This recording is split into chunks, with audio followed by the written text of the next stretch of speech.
네, 안녕하세요. 지금 실제와 다른 가상의 데이터를 어떻게 실제를 예측했나 라는 주제로 데이터 야놀자에서 발표를 하게 된 이승수 백건주입니다. 저희 팀을 간단히 소개하자면 이렇게 전공자인 백건주, 안영준, 비전공자인 이승수로 이루어진 팀이고요. 저희는 이제 8월 달에 양재 AI 허브에서 모델 개발 트랙 교육을 받은 후에 같은 프로젝트 팀이 되어서 진행을 했습니다. 저희는 데이콘에서 주최한 삼성 AI 챌린지 3D 메트롤로지라는 대회에 참가를 했었고 8월 초부터 약 한 달 반 동안 주말도 열심히 해가면서 진행을 했습니다. 저희가 꽤나 고생을 했기 때문에 저희가 그동안 어떤 시행착오를 겪었는지를 알고 싶어서 이번 발표에 참여를 하게 되었습니다. 발표는 데이터에 대한 설명, 그리고 어떤 식으로 AI 모델을 만드는지 과정, 그리고 마지막으로 결과 및 개선 방향 순서로 진행하겠습니다. 먼저 데이터를 살펴보기 전에 저희 주제가 상당히 어렵기 때문에 간단하게 설명을 해드리겠습니다.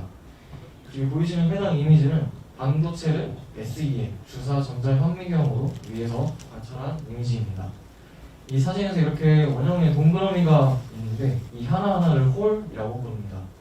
이 홀을 이제 나노미터 단위로 정교하게 깎아 만드는 것이 중요한데요. 해당 대회는 이전 슬라이드에서 설명한 그 이미지를 홀 단위로 이렇게 하나씩 자른 후에 인공지능 모델에 학습을 시켜서 이 홀의 깊이를 알 수 있는 뎁스맵의 이미지를 생성하는 것이 목표입니다. 평가지표는 예측한 뎁스맵 이미지와 주최측이 가지고 있는 정답 뎁스맵의 픽셀 값의 차이를 이용해서 평가지표를 설정하게 되었습니다. 데이터는 이렇게 트레인 데이터셋 약 6만 개, 시뮬레이션 데이터셋 약 26만 개의 데이터로 이루어져 있습니다. 그럼 이 트레인은 뭐고 시뮬레이션은 대체 뭐냐? 이 왼쪽의 데이터셋은 실제 주사현미경 SEM으로 찍은 이미지와 그 이미지에 대응되는 평균 뎁스 값이 있는 CSV 파일이 있습니다. 오른쪽의 시뮬레이션 데이터셋은 주최 측에서 내부에 어떠한 시뮬레이터를 통해 얻은 가상의 SEM 이미지, 이쪽이 가상의 SEM 이미지이고요. 그 밑에 거가 그 가상의 뎁스맵 이미지입니다. 이 차이 때문에 저희 발표 주제가 실제와 다른 가상의 데이터로 어떻게 실제를 예측했나가 되었습니다. 그냥 볼 때는 시뮬레이션과 트레인의 두 이미지 차이가 보이지 않지만 이렇게 컬러 맵을 사용해서 프리즘을 적용해서 봤을 때 확연하게 차이가 있다는 것을 볼 수 있습니다. 이 왼쪽이 이제 가상의 SEM 이미지고요. 오른쪽이 실제 SEM 이미지입니다. 데이터셋에 대한 설명이 명확하게 되어 있지도 않았고 데이터에 대한 추가 정보를 주최 측이 요구해도 보안상의 이유로 알려줄 수 없다고 해서 저희가 진행하는 데 있어서 굉장히 어려움을 겪었습니다. 주최 측이 제공한 그 베이스라인 모델에서는 실제가 아닌 위쪽에 시뮬레이션 데이터셋으로만 학습을 했는데 거기는 이제 학습할 데이터와 타겟 값이 주어져 있었는데 실제 SEM 데이터는 학습할 이미지만 있고 타겟인 값이 아예 없어서 저희가 어떤 식으로 진행을 해야 될지 굉장히 어려웠습니다. 시뮬레이션 이 SEM 데이터를 보시면 육안으로 구별하기 어려운 다른 깊이의 SEM 이미지와 110나노미터에서부터 140나노미터까지 나누어져 있습니다. 이 시뮬레이션 SEM 영상에 대여되는 뎁스맵의 경우 홀의 외곽 부분이 이렇게 일정하게 같은 값으로 이루어져 있어서 이 부분을 통해 뎁스맵을 간접적으로 예측할 수 있다고 생각했습니다. 이후 SEM 영상, 실제 이미지 영상에 대해서 다양한 정처리를 시도해 보았는데요. 풀이의 변환, 블러 변환, 감마 변환, 로그 변환 등을 시도해 보았고 그리고 이게 흑백 이미지이기 때문에 의료 데이터 쪽에서 엑스레이, MRI, CT 이미지가 그런 이미지를 분석할 때 사용하는 클라우 변환이라는 것도 사용해 보았습니다. 하지만 프로젝트의 목표가 단순 뎁스맵을 보고 깊이를 예측하는 태스크였다면 문제가 안 되었겠지만 저희는 결과적으로 이미지를 생성을 해야 됐기 때문에 결과도 변환이 된 상태로 나와버려서 베이스라인 성능보다 떨어지는 결과가 나와서 실패로 돌아왔습니다. 그래서 저희는 원본 이미지는 전처리 과정을 최대한 거치지 않고 모델을 바꾸는 방향으로 진행했습니다. 또한 원본 이미지에 불규칙적인 노이즈가 들어가 있다고 판단하여 원본 이미지를 회전 및 뒤집기를 했을 때 노이즈의 위치 또한 달라지니 성능 개선의 여지가 있다고 판단했습니다. 마찬가지로 트레인과 시뮬레이션의 차이도 존재했기에 밝기 조절 등의 데이터 증강을 이용했습니다.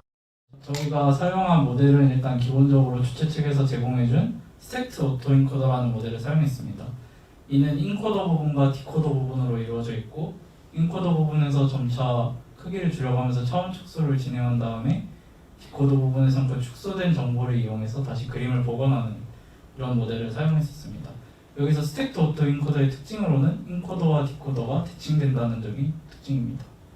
해당 모델을 기반으로 저희가 이제 다양한 방법을 시도해 보았는데요. 먼저 결론만 말씀드리자면 이 빨간색 부분인 컨볼루셔널 오토 인코더 기반으로 했을 때 성능이 가장 좋았습니다.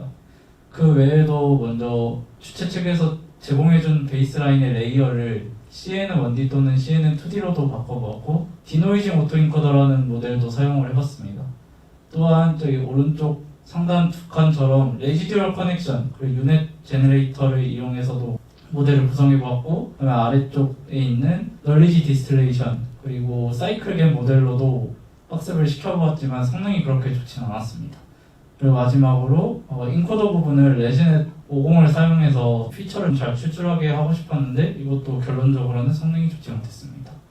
그래서 왼쪽에 보이시는 그림이 저희가 사용했던 컨볼루셔널 오토 인코더를 만들 때 참조했던 그림이고 특징으로는 인코더와 디코더 부분에 각각 컨볼루셔널과 그 컨볼루셔널의 역연산인 디컨볼루션이 있다는 것이 특징입니다.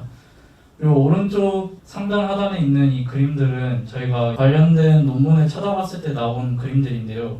코드로 제공되진 않고 이렇게 그림으로만 제공되기도 하고 실제 모델을 구성했을 때 학습 때 저희가 가지고 있는 GPU로는 학습을 시킬 수 없는 문제가 있어서 좀 어려움이 있었습니다. 다음으로는 학습하는 과정에서 이제 후처리 작업을 진행했는데요. 먼저 위쪽에 4개의 그림이 모델 학습한 후 예측을 했을 때 나오는 그림들입니다. 보시다시피 홀 외곽 부분이 조금 지저분한 점이 특징인데요. 저희는 이를 좀 개선하고 싶어서 약간 아래쪽 그림처럼 이렇게 홀 외곽 부분을 모두 일정하게 시뮬레이션 뎁스맵 이미지처럼 만들기 위해 후처리 작업을 진행했습니다. 이런 과정을 거쳐가면서 이제 저희 모델이 성능이 이렇게 해당 표의 아래로 내려갈수록 좋아지는 것을 볼 수 있습니다.